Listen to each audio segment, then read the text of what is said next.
sometimes how challenging it is for any prospect to make it all the way to the major leagues. Sean Casey is with me today. Case, what are some of the challenges that fans might not understand from the outside? Well, it's funny. When I talk to players that are just getting into pro ball and haven't played 12 years in the big leagues myself, I always say, how come 90-some% of minor leaguers don't play a day in the big leagues, right? And why is it so hard? And I always say, listen, because the mental grind of playing every night, some guys just can't do it. And I think that's the biggest thing from your big league players and your minor league players is the big leaguers learn how to go one pitch at a time, play one day at a time. It's a tough skill. It's a skill you have to learn, but that's the biggest difference of why the guys make it and why the guys don't.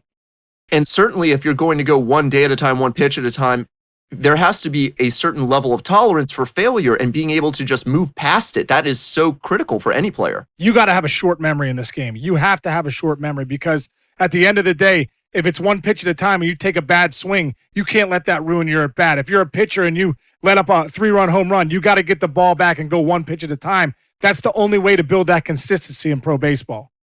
Before, and he's getting a lot more attention lately, really rising up the prospect ranks.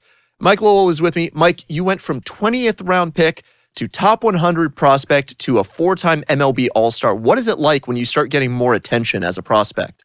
Well, it's a good feeling because you know you're doing something right and the organization and people in the industry are really taking notice.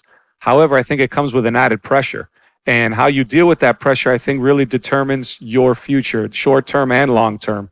For me specifically, I felt like, okay, the attention is great, but I got to really focus on what I've been doing that got me to this point. So I almost wanted to tune it out, focus on my craft, focus on my preparation for each game, and try to maintain that consistency.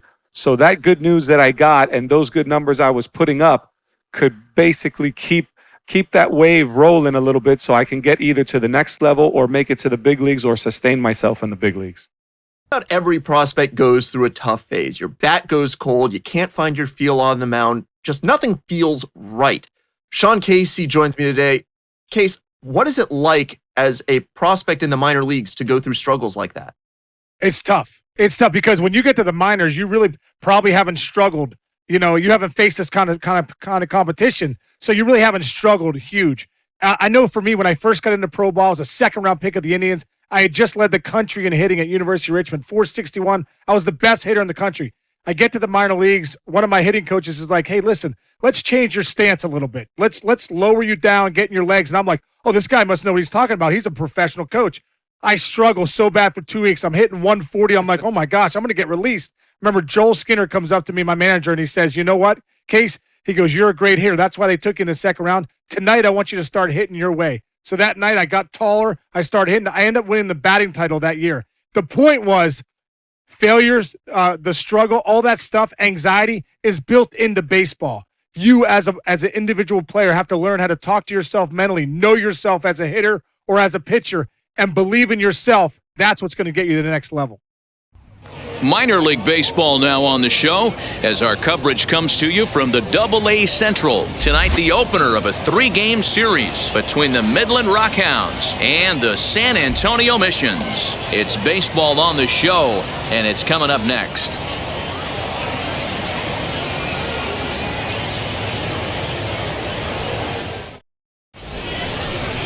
Ryan Weathers, a southpaw from Tennessee, is the man on the mound. What's your take on him, Dan? Hey, you can't always judge a pitcher by the numbers. I know the ERA is into the 4s coming into this start, but he's actually a pretty solid.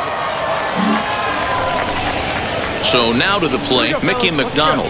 Batting second, the right fielder, number 6, Mickey McDonald. Line toward the alley in left center, and that'll get down for a base hit. And they've really got something going here. Runners at second and third to start the inning. And he reaches second. That's a double. They come out of the gates beat. And now here is Fernando Jr. The shortstop, Fernando Jr. Wheels and deals. Here's the first pitch. Hit high and deep out there to left center field. Come on, go! And that is off the wall. And he'll make it to second base now with 2 gone. It's always nice to get something cooking in the first inning, even with 2 outs. Now your cleanup man steps to the plate and has a chance to drive in the first run of the game.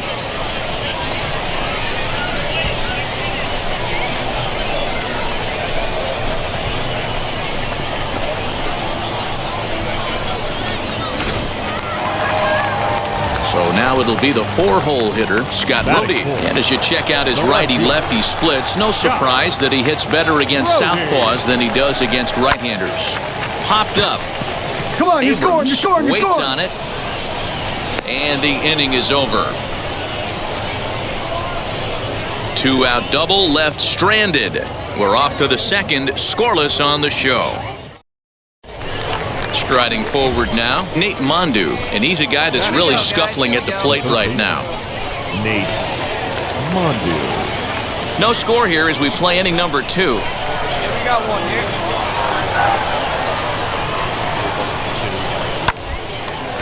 Ground ball sent back up the middle. A step on the bag for 1.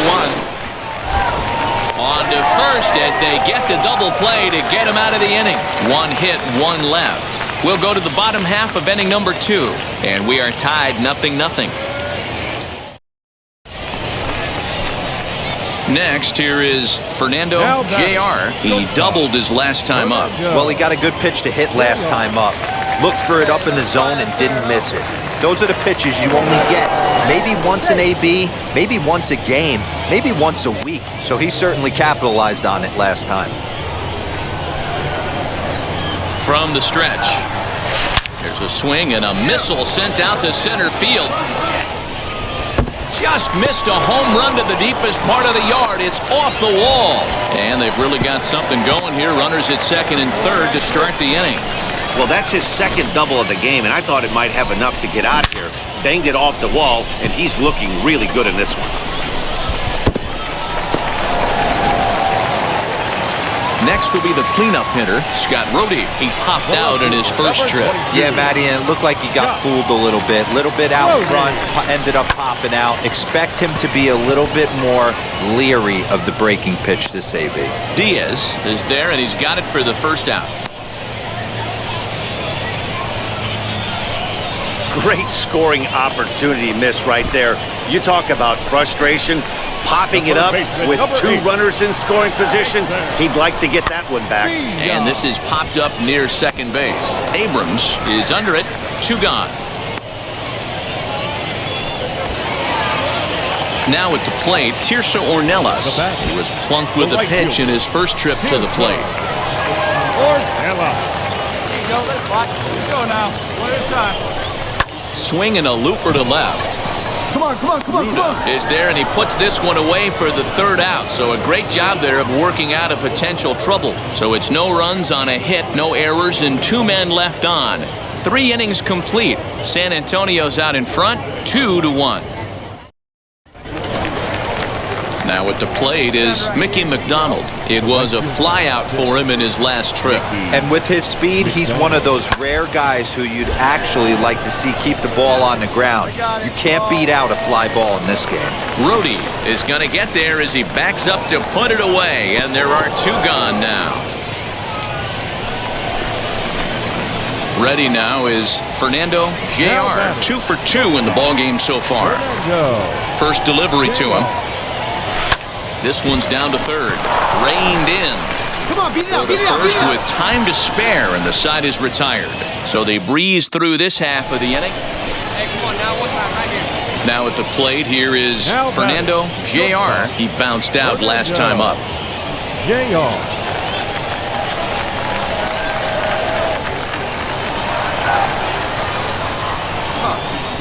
He's set and the pitch. Oh, what a pitch to start the at-bat there. It's 0-1.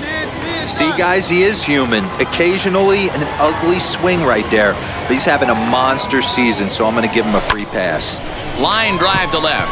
And that will conclude matters here in the 7th. Nothing across here this half of the inning. Digging in will be Nate Mondu. Hit the ball pretty well in his last at-bat, but it resulted in a line out. The 3-2 pitch. Oh, right back to him on the mound. And an unproductive at-bat that time as the runner holds at second with 1 away now. So the next to bat will be Fernando Jr. 2 doubles for him to this point in the game. Jr. He's set. Here it comes. Overstreet leads off second with 1 gone in the inning.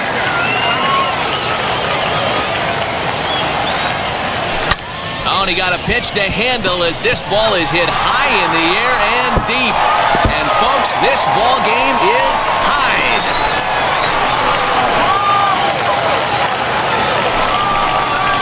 It's a 2-run shot to straightaway left, and we are tied again.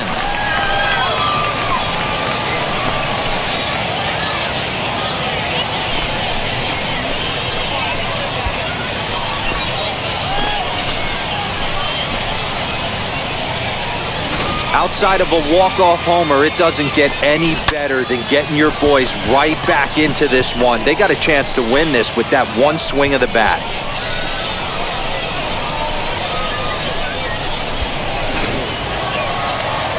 We are into extra innings, and next will be a speed threat in the form of outfielder Mickey McDonald. Mickey McDonald.